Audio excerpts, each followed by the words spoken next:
વર્ષના ધ્રુવજી 12 શ્લોકમાં સ્તુતિ કરે છે.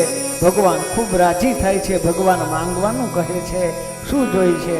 ભગવાન પાસે કંઈ નથી જોતું, પણ છતાંય ભગવાન આપે છે. શું આપે છે?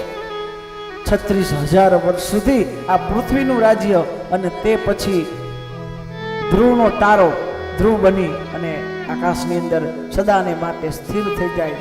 ધ્રુવ ઉત્તર બાજુ એમને સ્થાન આપે છે.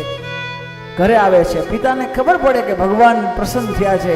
અરે જે માં લત મારીને કાઢતી હતી, આજ માં એ વાલ કરવા માંડી, એ દોયડી છે. પણ ધ્રુવ મહારાજના આંખમાં આંસુની ધારા છે. ધ્રુવ રડે છે. શું નીતિ અને શું રુચિ બંને સમજાવે. તને તો ભગવાન મળ્યા, હવે રડવાનું ન હોય. જેને ભગવાન મળે ને રડવાનું અને હસવાનું હોય. ધ્રુવ મહારાજ કે હું કેવો અભાગ્યો છું. મારી સામે તો શ્રી હરિ સાક્ષાત આવ્યા અને મેં નહોતું માંગ્યું, છતાંય મને મળ્યું શું 36,000. જ્યારે ભગવાન આવે ત્યારે મારી વાણી કેમ સ્થિર થઈ ગઈ?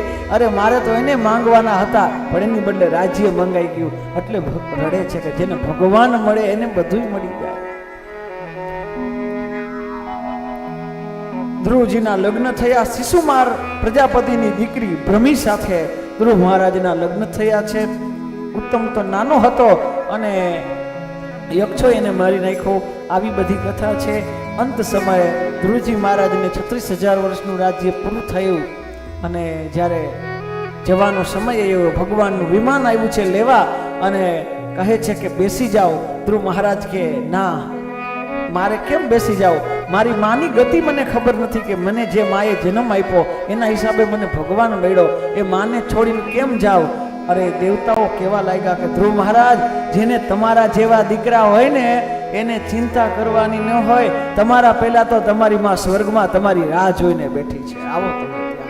જેને દીકરા હારા થાય ને એના માવતર સ્વર્ગે હોય. ધ્રુવ ચરિત્ર બતાવ્યું છે. બંદીજનોએ પૃથુ ભગવાનનું ચરિત્ર થોડુંક સમજીએ.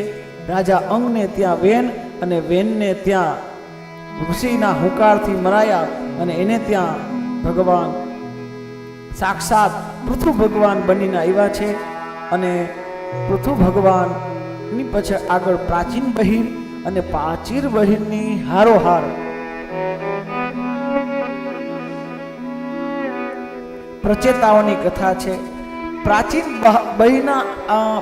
બહિ એટલે પૂર્વ દિશા તરફ મોઢું રાખી અને અગ્નિ કરે, પણ અગ્નિના એટલા ઉપાસક કે પશુઓને મારે.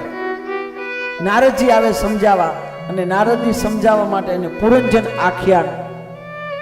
આખ્યાન જે સમજશે ને એને જીવનની ઘણી બધી માહિતી મળી જશે.